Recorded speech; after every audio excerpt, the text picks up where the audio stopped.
they turned it into, what do you call it? Basically a porn video. Yes, Morocco, Algeria, and Tunisia. This is what France did. And today Macron acts like he comes on TV, looks at Moroccans, Algerians, Tunisians, he says Islam is in crisis. Then they're saying, oh, these people can't wear their hijab over here. Why don't they pay for it? Yes, for what they've done.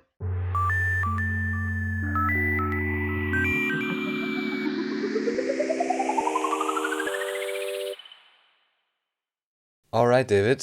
So once again, welcome back. Let us continue the exploration.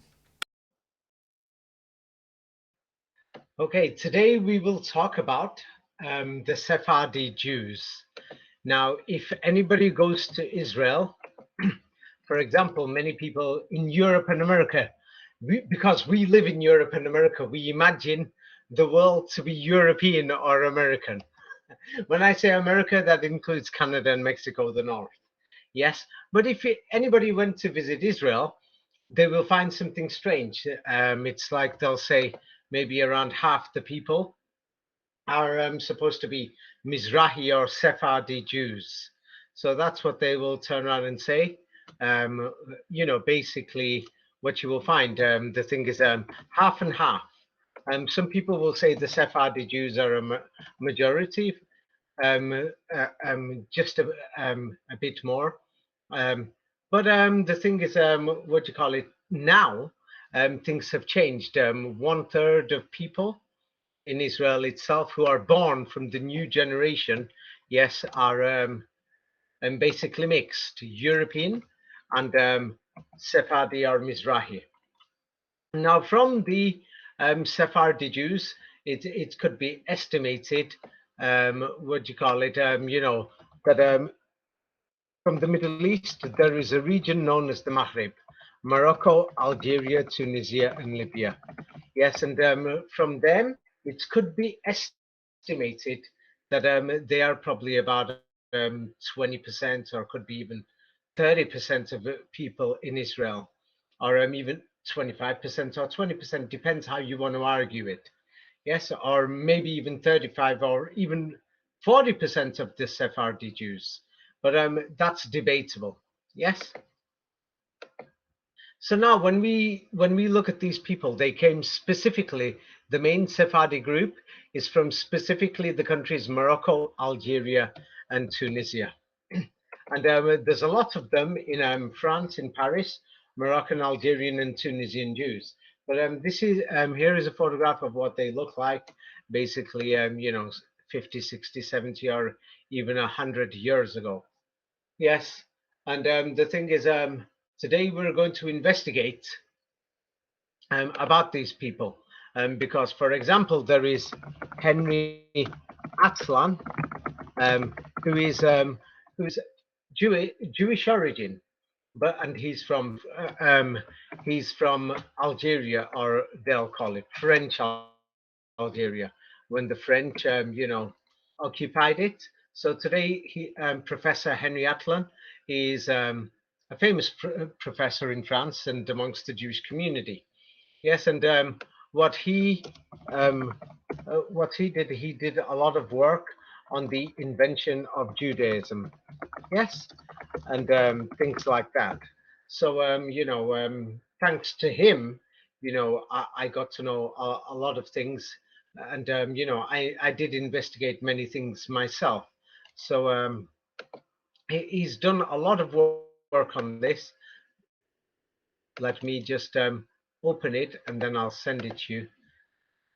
So there is something wrong that we can't seem to figure out. Where did Judaism come from? Things like this. And what we do know is that the French invaded Morocco, Algeria, and Tunisia.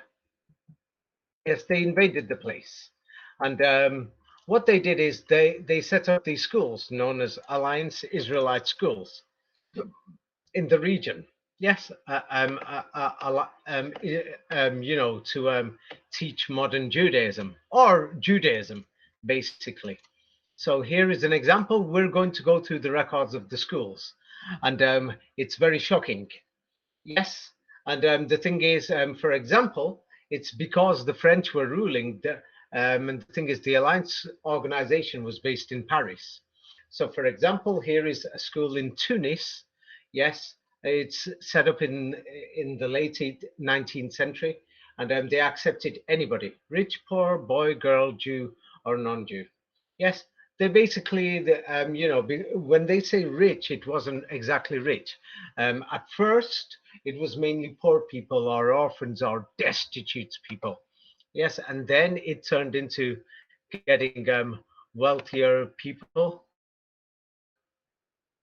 So let me just give you an example of the type of people that they found our children, and they were just sending them to school. That even in the 20th century, the amount of poverty could actually be seen.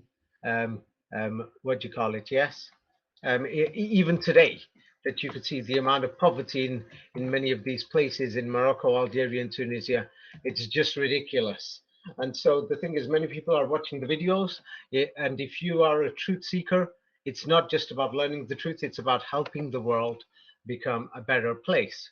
But anyway, the thing is, the people were very poor. That's today, it's showing you people over there. So if we just look at the photographs, you'll see what they show us of Jewish people in that region.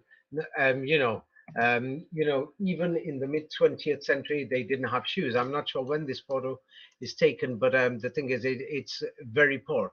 These are people that they will tell us are Jews that they took to Israel. Yes, and for the photograph, maybe they even put, a kippah on the boy's head, or it's probably even been added on. So the things like that. But anyway, you could see people living in caves because many of these people left from Spain and France and Italy. And they left to go there in the late 19th century. Yes, because after the collapse of Moscow, yes, Moscow and Istanbul were same like Washington D.C. and Moscow today. They were the world powers. So when we look at these people, they sent them to the schools, and then they grew up as Jewish. Yes, mysteriously. Yes. So we'll go through the school records. It's like, for example, I sent you, they were just taking anybody. So when you say rich, what is the definition of rich looking at this picture? You tell me. Can you see anything rich there? No, doesn't look like it. What does it look like? That Well, would be defined as rich, by the way, all because right. they're wearing clothes made in machines. Okay, so now we will go through some of these things and we'll go through some reports. Yes, from these aligned schools. Like let's take Tunisia at random. Yes, Morocco, Algeria, and Tunisia. They left those places and they're living in Israel. Like for example, where did the teachers come from to educate these people? Yes, or the students and the teachers. What do you call it? Yes, the first you could start from the first recruits came from where? The first recruits came from France, Alsace-Lorraine, or Germany. Later on. Later on, young girls, usually at age 14, were selected from the top students of the local Jewish community in the Balkans, the Middle East, or North Africa for an intensive teacher training program in Paris, lasting 4 years. Okay, so I want you to imagine now the photographs that you've seen. So I want you to imagine people like this, yes, are allowing their daughters. We know what the village people are like in the Middle East today. They're letting their 14-year-old daughters go to Paris in the 1870s, 1880s, 1890s. Do you really think so? Maybe not. So there's a lot of lies in the history. What happened is they kidnapped people. The first generation, when they set it up, these schools in the 1870s, 1880s, they kidnapped people and they just called them orphans, many of them. Yes, because soon we'll see what these people did in their schools. And you're going to think, oh my God, this is unbelievable what they did. And today, these people are called the Sephardic Jews. So they set up these schools in the Balkans, the Middle East, North Africa. In Eastern Europe, they set up the Ashkenazi type of schools. That's another long story with the orphans. We went through it. Palestine is in Poland and Yes. the other videos we did. Yes. So the thing is, the original teachers who were teaching them this so-called Sephardic Judaism came from where? The original From teachers. France or Europe, Central Europe, but Yes. yeah. Yeah, Germany, France, because there wasn't proper borders and there was principalities at the time. Yes, France was not exactly France as we know it today. Yes, a lot of the history is a lie because we can't figure out the war, the Franco-Prussian War, and other things. So now they're opening these schools throughout what do you call it, Eastern, Southeastern Europe, and the Middle East and North Africa. So that's what they're doing. They're opening these brainwashing schools. People, there's no evidence that they were Jewish in the first place. Yes, and what did they do in these schools? It's actually shocking. You are not going to believe this. Yes. So what happened is um, what they were teaching in these schools. You could read it in the second paragraph: transmission of ideas. It includes the transmission of ideas, whether from the realm of Islam to Europe in the Middle Ages, or from Or Enlightenment France to other parts of the world in the 18th century and after. okay, so the thing is, it's not enlightenment. It was after the collapse of Moscow, and Anatoly Fomenko pointed out Prophet Muhammad set up a world order, and he had two capitals. Where were they? Do you remember? Yes, I believe Moscow and Constantinople or Istanbul. Yes, yes. So after the collapse of Moscow, and as we discussed before, it was the armies of France, the French, who went to Moscow, and they basically won. Yes, that's why the all the generals in the Russian army who were fighting in the east, going to Central Asia, fighting the Ottoman in the 19th century, fighting the Germans or the Prussians, all the generals spoke which language? Do you remember? French. French, yes. So because they took over, yes. So now there's many studies of what do you call it? Yes, and the thing is, people, it's like there's many studies. Like this is from a study paper, yes, and what they do is in this study paper, so the transmission of ideas, yes, and what they do is what do you call it? What did they do when they were transmitting ideas? Read it from B. So, what were they doing when they opened these schools, these Jewish schools? The ideals of the French Enlightenment, their influence on women, education, and family, and their export to the Middle East in the late 19th and early 20th centuries. Yeah, keep going. And the ideals which influence the formation of Alliance teachers and principles.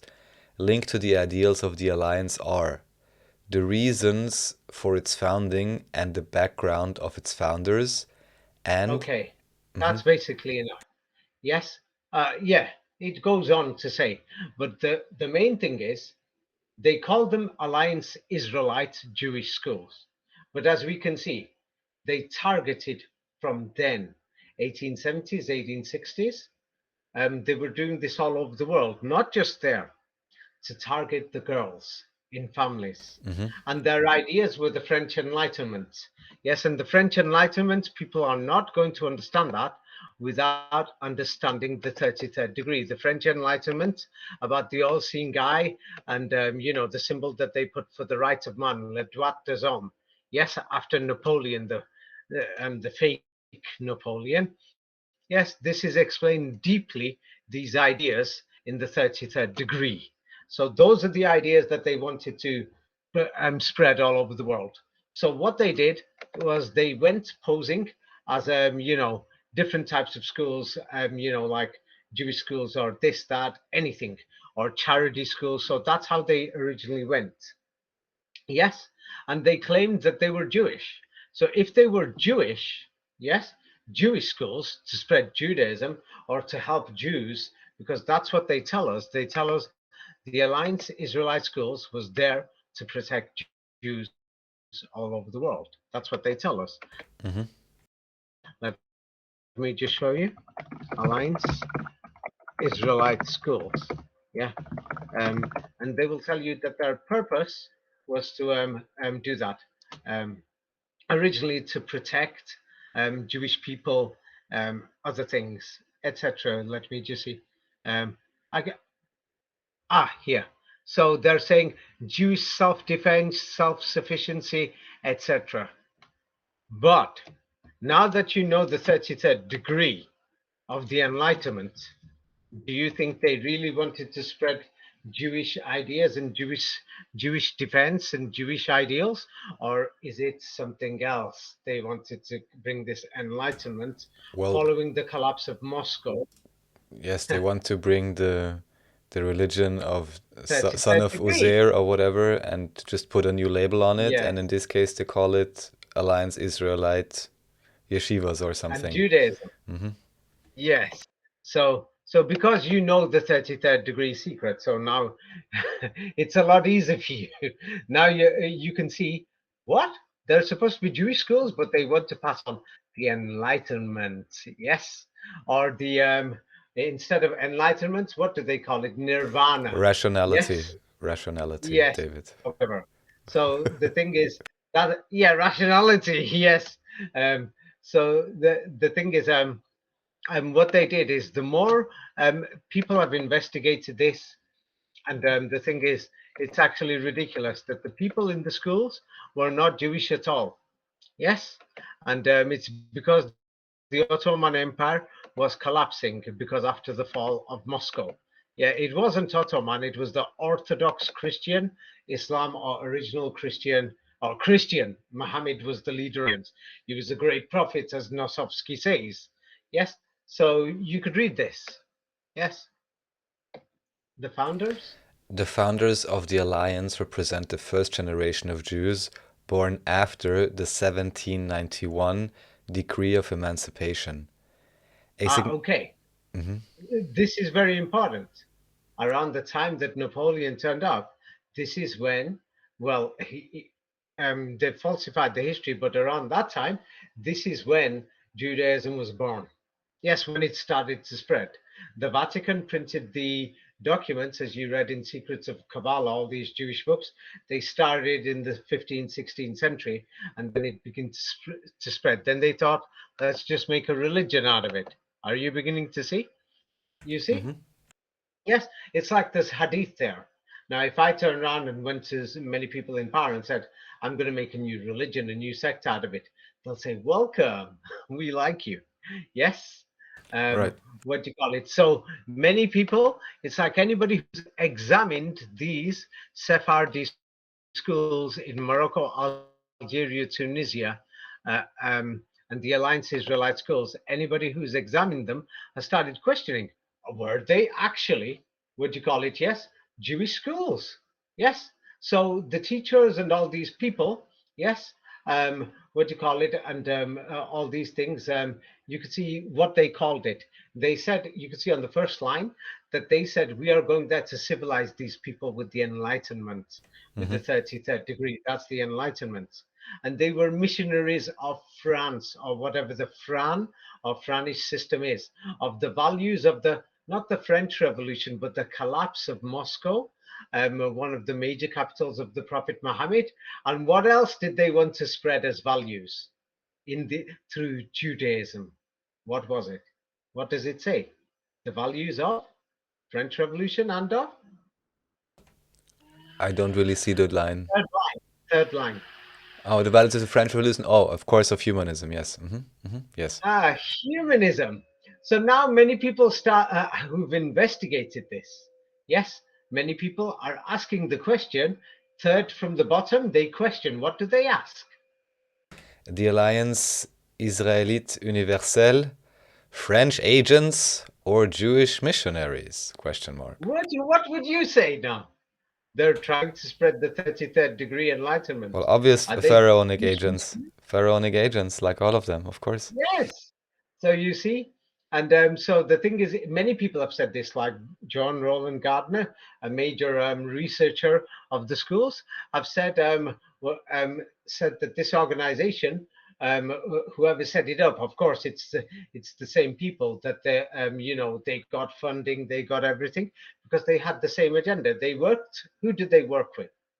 close cooperation with? We have close cooperation with French agents to serve mutual interests, coupled with the insistence on the fulfillment of Jewish demands, I'm sure. According to them, Yes. Jewish demands. Yes, but if these people in North Africa weren't even Jews anyways, there is no Jewish demands. So now what they will turn around and tell you, I'm going to show you they weren't even Jews anyway. Yes, and it's very shocking. Like Professor Atlan even says, hey, it's just an invention. Yes, so what they will tell us is that the Muslims or the Ottoman, yes, and all the Muslims, let's say Morocco, Algeria, Tunisia, they had a law called al-Dima. Dima? Yes, or I thought it was Dhimmi. Yes, whereby non-Muslims had to pay tax and all these extra things. Yes, or some other garbage. So that's what they tell us. Yes, and so in the fake history, what they will say is that what do you call it? The Jews were oppressed. You understand, and the Mm-hmm. Jews existed there, but the real Jews were according to the Quran, those are somebody else. Now you know who they were, Mm-hmm. and you can see these real Jews were following the religion of Osiris Mm-hmm. and all these things around the world. Yes or no? Yes. Yes. Yes. So that's why the Quran is relevant today, or otherwise without the Quran, it's difficult to figure these things out. So what they told us is that the Jews were oppressed, they couldn't buy property, they could in many Muslim places they couldn't do anything. So, people just waffle on, yes, and things like this, saying, what do you call it? Jews were allowed to leave the Hara, buy property, restore old houses. In Tunis, he's saying they were. And he says that they existed. But check this out. He says that there's a traveler, German traveler, von Malzahn. This history looks like a forgery. He says Jews mysteriously arrived in the Christian quarter. Yes, I'm not sure which city this is. I've forgotten. Yeah, but in one city, when the Alliance School for Boys was established in 1878 uh, on Malta Sira, Little Malta Street. I'm not sure which city this is. In Tunisia, the French government placed the work of the Alliance in Tunisia under its protection. Well, basically, it's the same people. They're pretending it's a separate Mm-hmm. organization. We're talking in the 1870s and 80s. We're talking about it seemed like it's an invasion. Yes, they've gone there and, it seemed like, the Israelis opening schools in Gaza and saying these are genuine Muslim schools. They're under our protection. Who the hell is going to believe that? So now the thing is, it's not just the Jews. Many people don't believe this. Something happened in Europe after the collapse of Moscow when Bonaparte, or the history of Bonaparte, the Nabi Leon or the Lion Prophet, they invented it because they want to show great character, because they want everybody to forget there was a man called the Prophet Muhammad who was a great character in Europe, and he basically, what did he do? Now that you know what Fomenko Nosovsky said, what did the Prophet Muhammad do? Well, he turned over the old oppressive world order that And existed how back then. great do you need to be to actually turn over a world order? Get rid of the US, get rid of Russia, China, India, European Union. How great do you need to be and powerful to be able to achieve such a thing today? I wouldn't know of a good reference to But give you. you have to be very, very great. Yes. Yes. So this was the Prophet Muhammad. So now can you see why they changed world history? We totally don't know about this history at all. It's very difficult to find. Well, anyway, back to the invention of the Maghreb Sephardi um, Jewish community. Yes, what you will find is, let me see what page have I just sent you now. Is you could see this. Yes. So what they don't tell you is this. For example, in the 1880s, 1860s now. So in the 1860s, it's highlighted in blue. What does it say?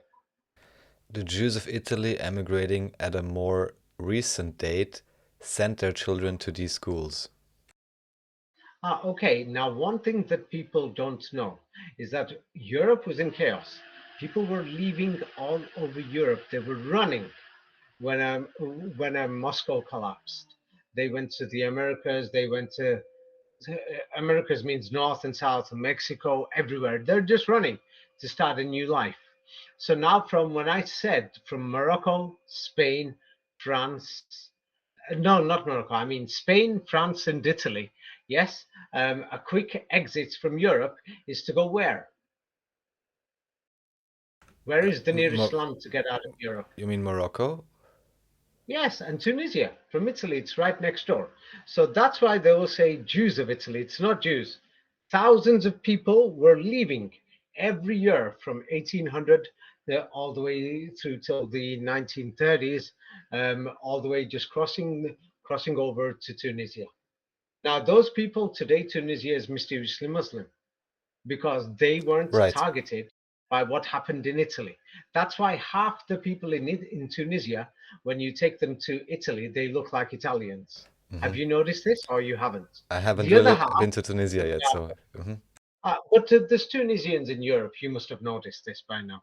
Yes?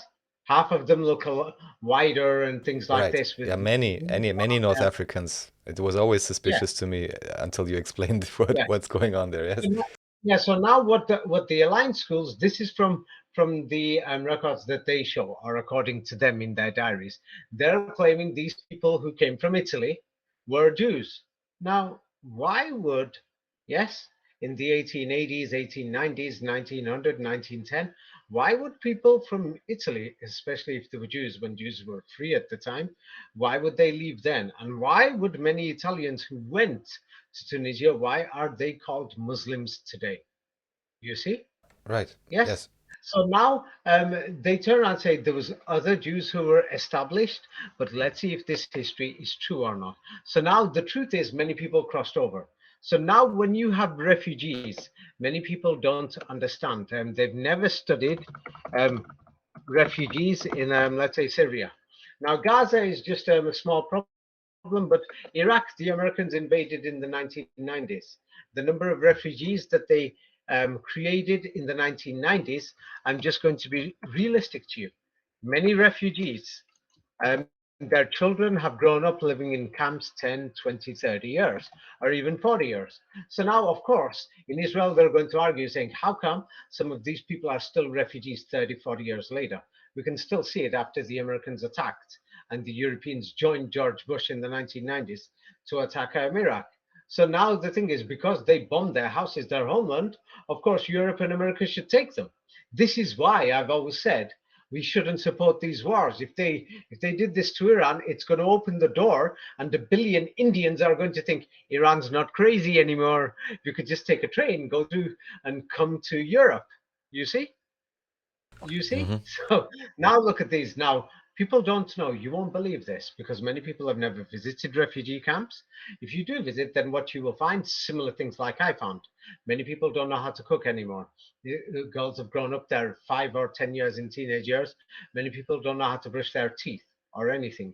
Many people haven't even learned a proper language, just primitive words. And what they've done is memorize the Quran. They don't even know what many of the meanings are.